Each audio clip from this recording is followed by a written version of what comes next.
Hello and welcome to the Wire Talks. I'm Sidharth Bhatia.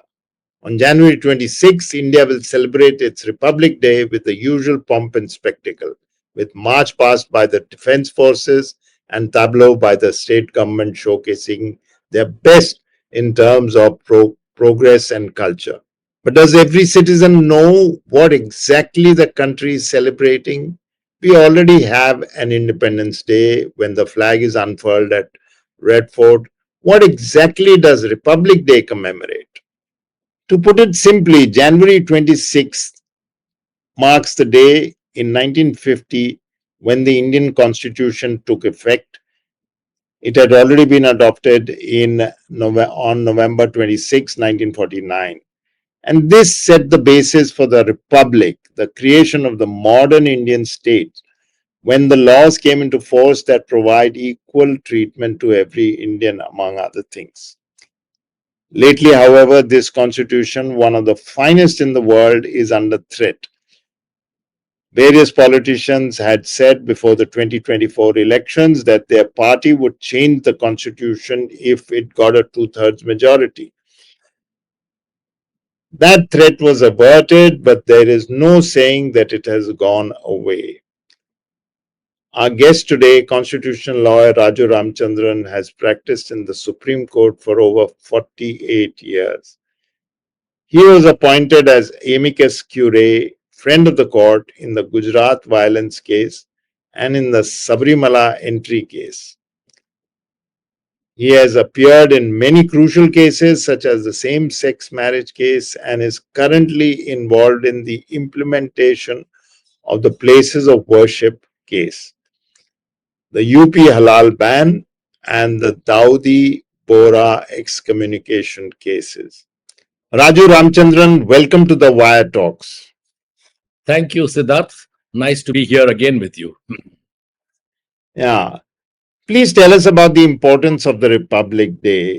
Explain it in a sense that most people may know some parts of why it's important, but I think it's better to once again enunciate the crucial element of this day. Yes. Now, the Republic Day is something which is qualitatively different from the Independence Day. The Independence Day marked our independence from British rule. But the Republic Day is a more significant day in the sense that a constitution came into force on that day. And with the adoption of the constitution 2 months earlier, and with the coming into force of the constitution on the 26th of January, India made a very conscious and deliberate choice of how it wanted to function as an independent country.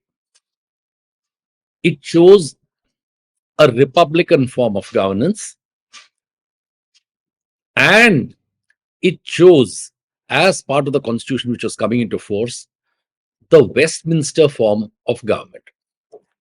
That's a fundamental choice which was made. We didn't opt for the presidential form.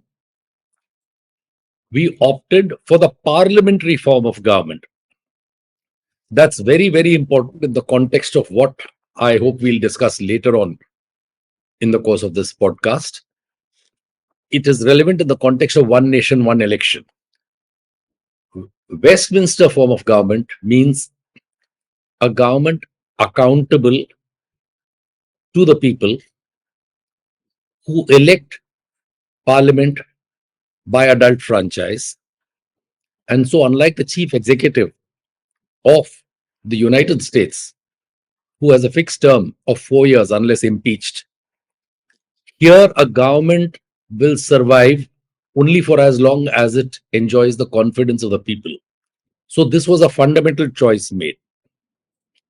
Apart from that, it was decided that our country will be a union of states. It will be a federation, but a federation with a strong unitary bias, no doubt. But a federal choice was made. And a choice was made about the country being a secular republic, church and state separate. These are fundamental choices which were made, and therefore, this Republic Day as an idea is very, very important.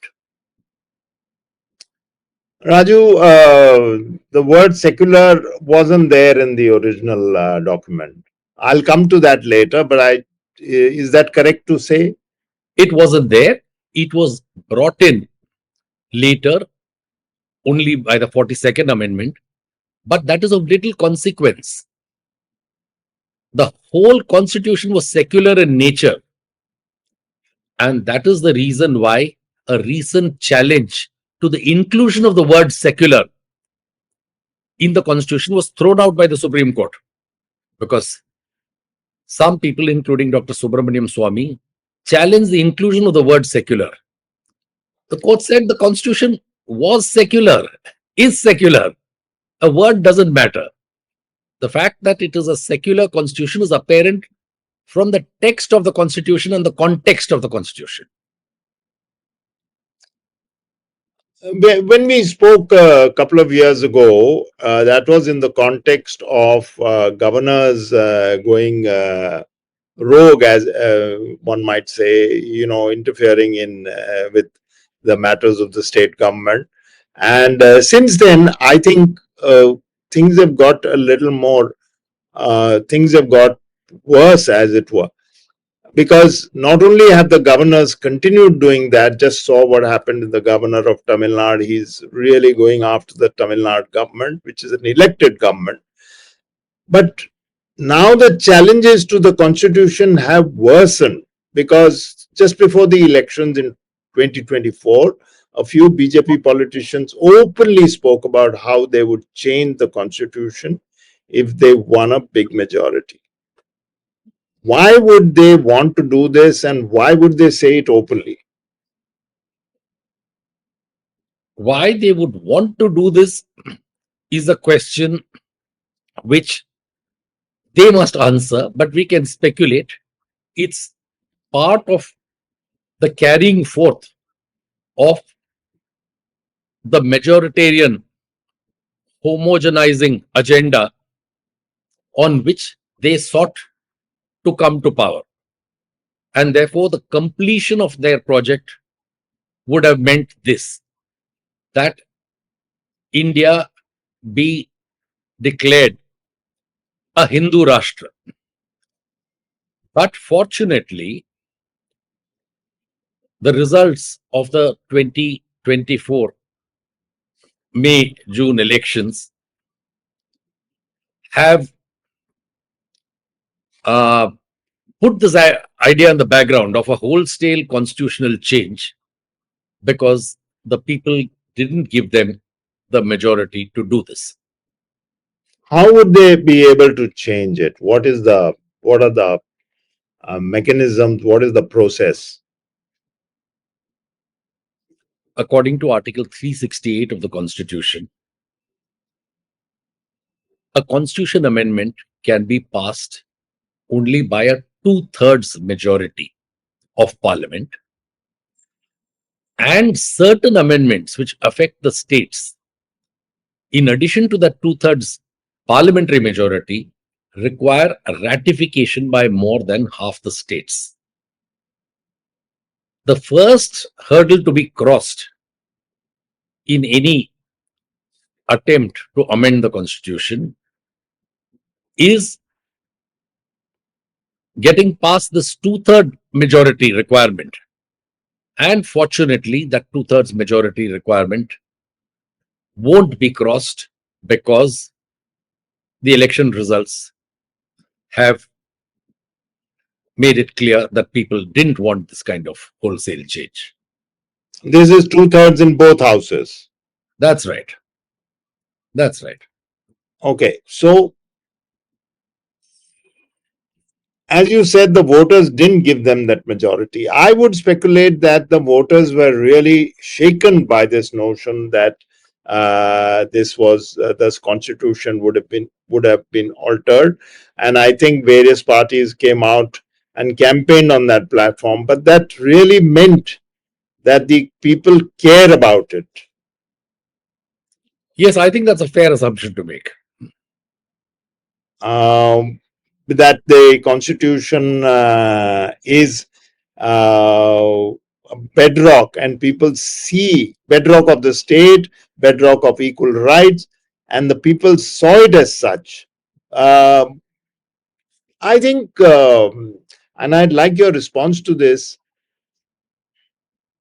Does this cut across the spectrum? I mean, or is it limited to certain kind of religious or caste minorities who are worried? Or do you think that this is something that moves people? I think it is something which worries a large segment of the population, because even those who believe in Hindutva, I feel, are scared by this kind of takeover by the state. It's a frightening prospect even for them, for the soft Hindutva people.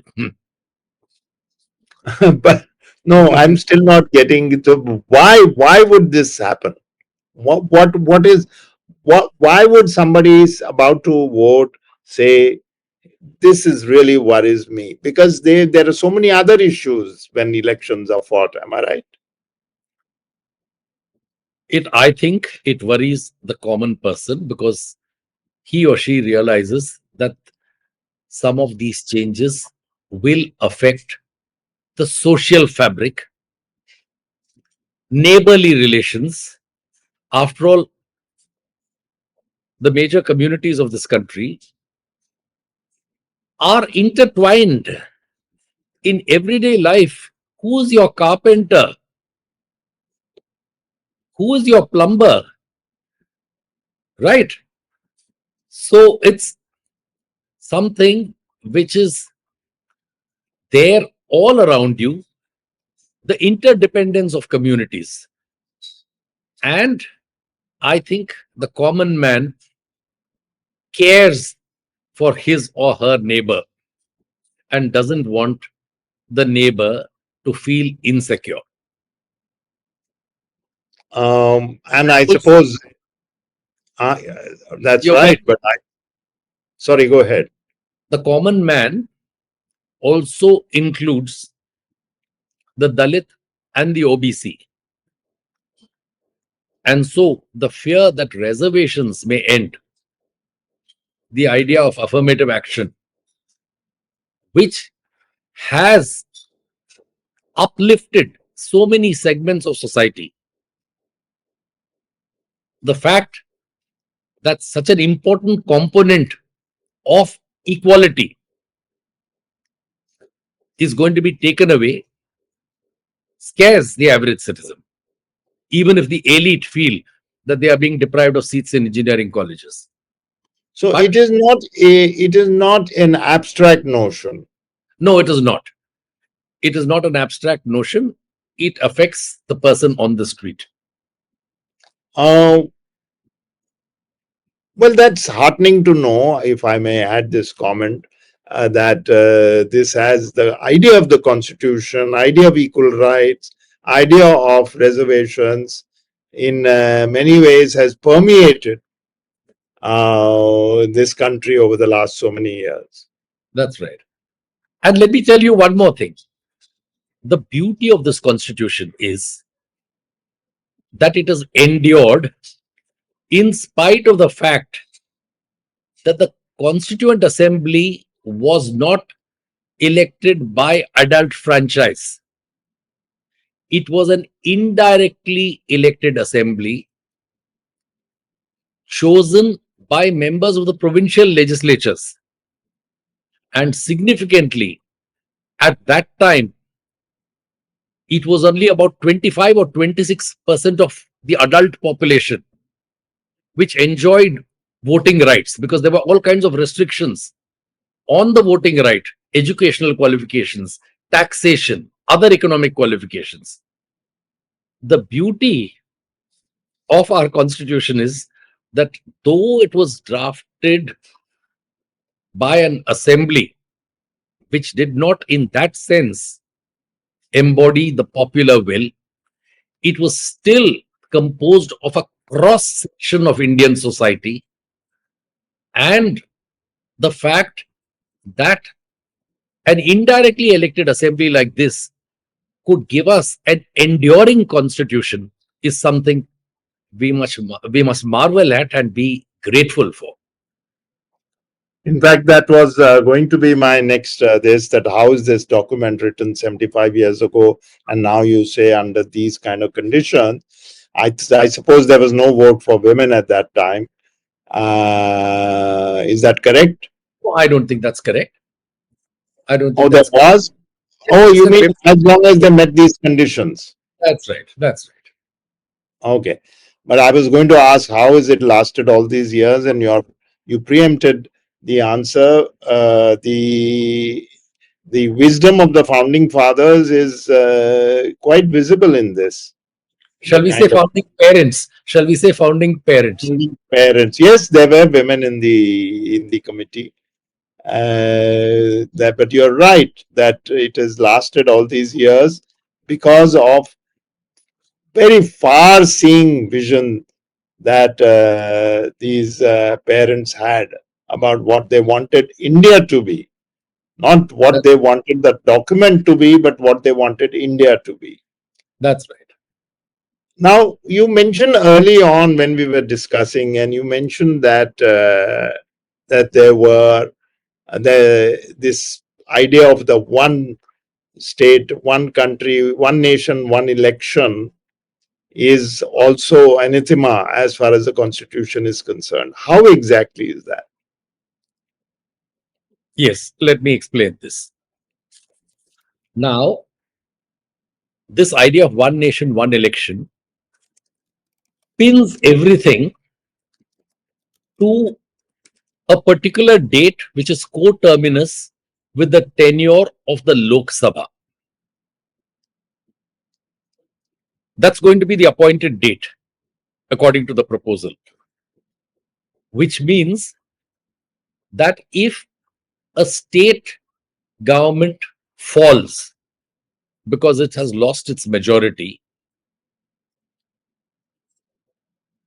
the new government which will be elected in its place will have a term which will only be equal to the remainder of the Lok Sabha's term, which means the right of a particular state to stable governance is sacrificed because a new government is going to be elected in the state only for a period of say 1.5 years or 2 years to coincide with the parliamentary term. So the rights of the states are subordinated. The right of all the states to stable, responsible government are subordinated to the central idea of a date of a parliamentary election. And this militates against the principle of federalism, which is a basic feature of our constitution. So this, as I said, the argument to hold this is that it will be less expensive for one thing, and that the states won't experience upheavals every now and then if a government falls. There is a fundamental error in this assumption. First of all, it's a facile assumption to think that expenditure will be saved. In fact, it has been argued and shown that expenditure is going to increase because simultaneous elections to the center states and within 100 days to panchayats and local bodies also. That's the overall proposal. The cost in terms of manpower, the cost in terms of EVMs is very, very significant. And let's assume, for the sake of argument, that it will save expense. This is a small price to pay for the larger principle of democracy, And that's where we come to the other basic feature of the Constitution, which is the Westminster form of government, which means a right to recall. If the government of the day has lost the confidence of the people, then that government has to go and the people must have a right to elect another government in its place. And therefore, by insisting on a 5-year term, irrespective of the confidence of the people. And in fact, it's self-contradictory because this proposal itself also envisages midterm elections. So, in part, they adhere to the Westminster model, but in part, they don't. Now, the point is that since we have adopted this model of democratic accountability, the right to recall, therefore, a government has to change as frequently as the will of the people changes. And I must tell you something very interesting. One of your fellow journalists, one of your senior colleagues, Nirja Chaudhary, she delivered the Tarkunde Memorial Lecture in Delhi recently. And she said that when she spoke to the common man about this, the common man didn't think it was a great idea at all. He thought that if it was going to be for 5 years, without any exception, rigidly 5 years, then the politicians would not come back to them for 5 years. They're going to forget their constituents. Now, legislators have to be kept on their toes. And therefore, this fixed term is something which militates against representative government. And this is a very serious worry because when the government, during those 5 years or less, if it so happens, the voter at least has a sense that their voice will be heard. That's and right. I mean, it's in a sense a kind of a quasi, I won't say dictatorship, but a quasi autocracy where the elected, they are elected nominally on the face of it, but otherwise they can do whatever they want during those 5 years. That's right. And what happens, by the way, just interestingly, what happens if the government at the center falls? All the others have to then. No, if the government of the center falls, according to this proposal, the fresh election to parliament will only be for the remainder. So if a central government falls after 3 years, you will have a new Lok Sabha for 2 years, so that that sacred 5-year date is maintained. And then after 2 years, another election. So what's the point? Yeah, what's the point is, of course, a very logical question, and logic doesn't seem to be applying here. We discussed how the word secular, there was a challenge to it by Subramaniam Swamy, and the Supreme Court rejected it. This is in two parts. There is also a challenge to the word socialist, which was introduced. And secondly, during the emergency, these two words were added, and other changes took place in the constitution. So, would you say that was equally interventionist? The addition of the word secular or the addition of the word socialist, you mean? Yes. Well, what the political motives of Indira Gandhi's government during the emergency were, we can only speculate, but we can't give them the benefit of doubt because it was a dictatorship at that time. But the point is, the addition of these words was superfluous because, as I said in the context of the challenge to the addition of the word secular, the constitution is secular.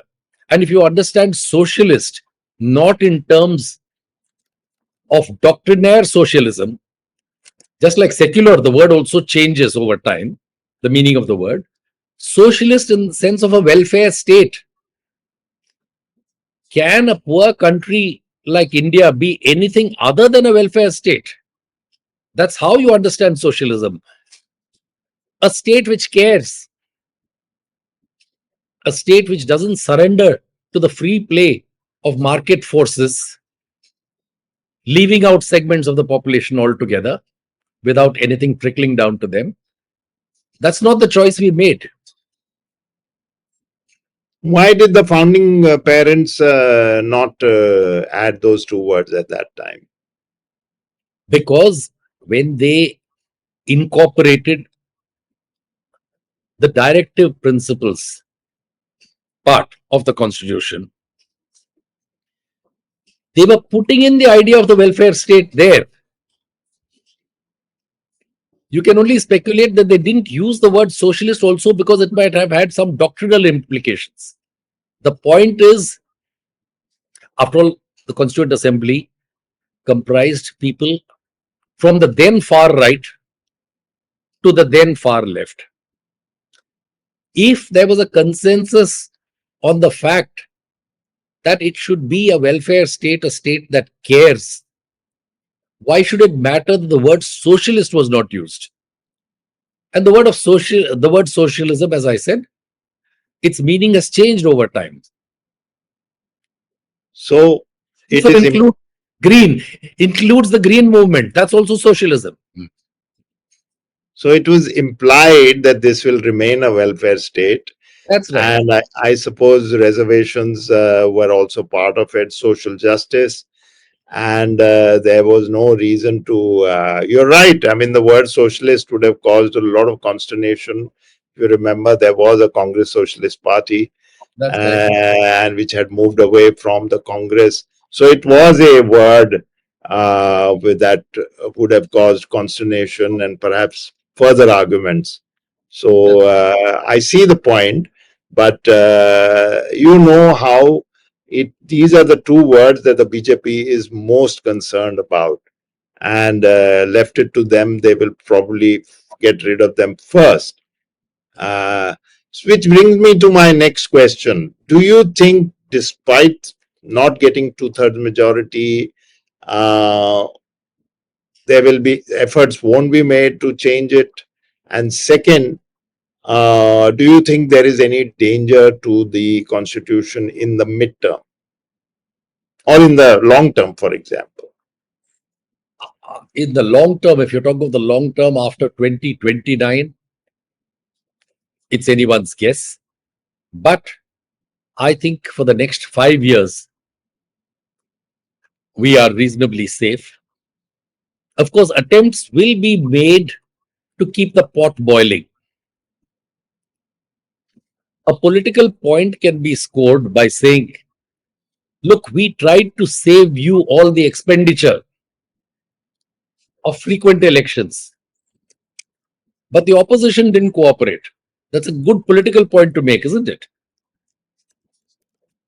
Yes. And also that the attempts to convert, make it a more Hindutva oriented constitution, right? Yes, that's right. So this will be one of those Article 370 is done and dusted. Ayodhya has made. So this will be a talking point which will allow them to go to their constituents, their voters, their supporters to say, this we tried to do, but it didn't work. That's right. So it has some political value, some currency. Absolutely. Great political value. How does the citizen protect the constitution? The citizen protects the constitution by adhering and practicing its values in his or her everyday life, by practicing tolerance,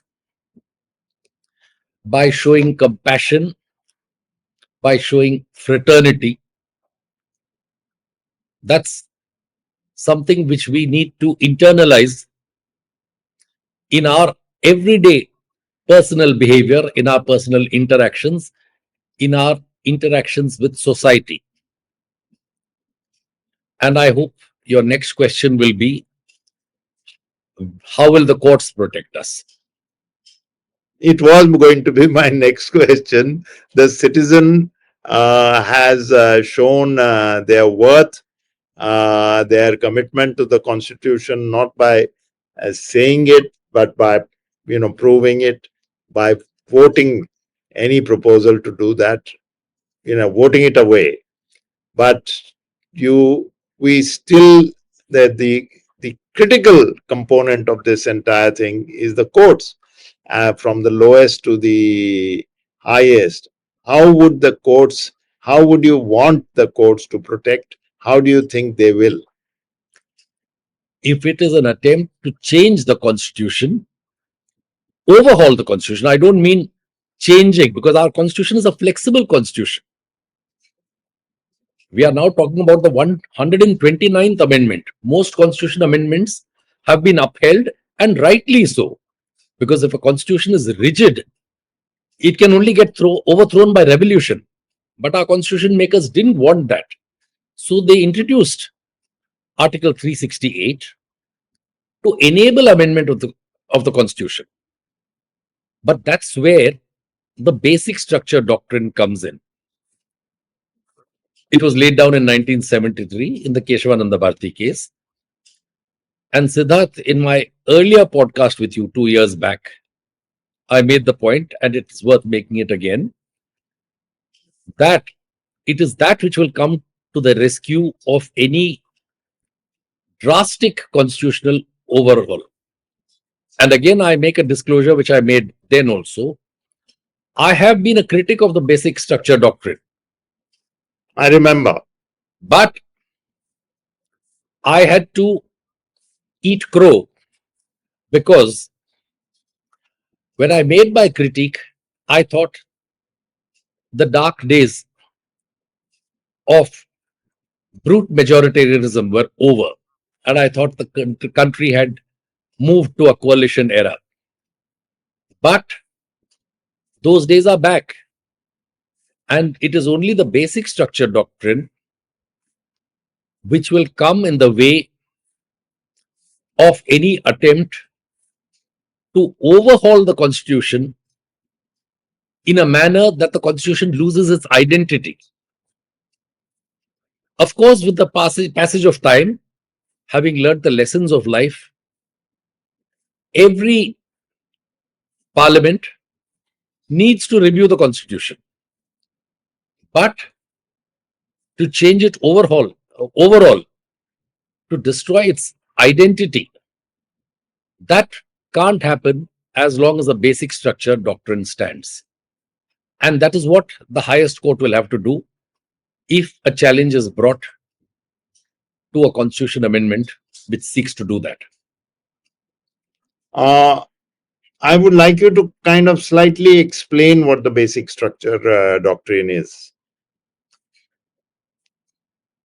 Yes, let me do that. There are some things which are non-negotiable. We have to proceed on that basis. For instance, today, a republican form of government is basic. If it was not so, conceivably a parliament can decide that India will become a monarchy.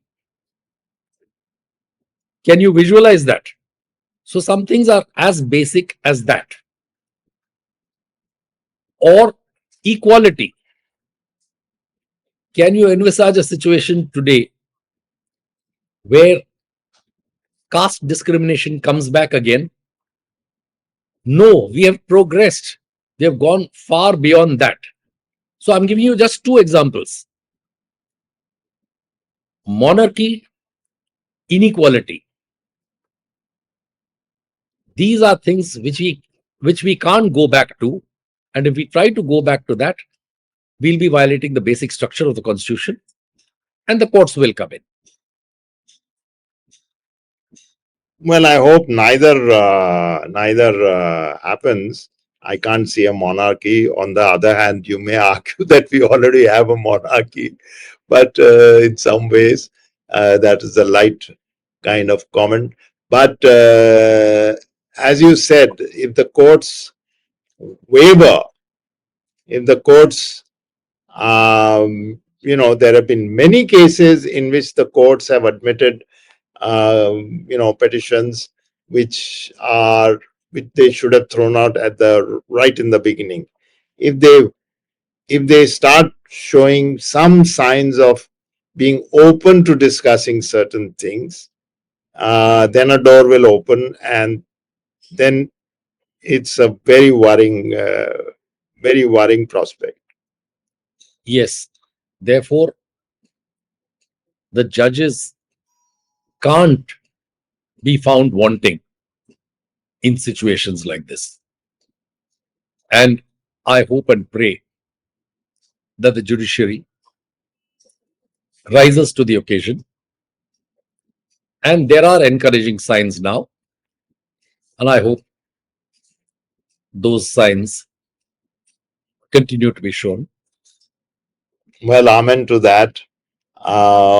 That continues, and citizens' vigilance is another thing I would add to that.